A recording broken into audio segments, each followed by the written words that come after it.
দেখেন কি রোদ পড়েছে, কি বলবো আপনাদেরকে। দেখেন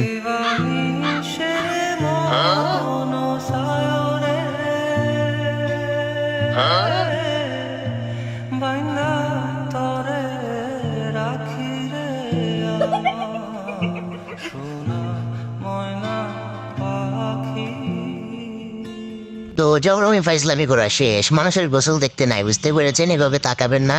তো আমাদের গোসল করা শেষ, আমরা এখন বের হয়ে গেছি। এই জায়গাটা না চিনলে আপনাদেরকে আর কি বলবো, জায়গাটা দেখেন কি সুন্দর। তো আমি এখানে কতটি ছবি তুললাম, তো ওরা ছবি তুলতেছে, ভিডিও করে আমরা এখন বের হয়ে গেছি অন্য জায়গায় যাওয়ার জন্য। তো একটা মারামারি চলতেছে, এই তোর মার সরম নাই, মার খেয়েও হাসতেছে বাটকায় কি করে। দেখেন জায়গাটা কত সুন্দর, সবাই গোসল করে এখন শুয়ে আছে। আমরা বের হয়ে গেছি, আমরা তো শুভ না, আমাদের অনেক কাজ আছে।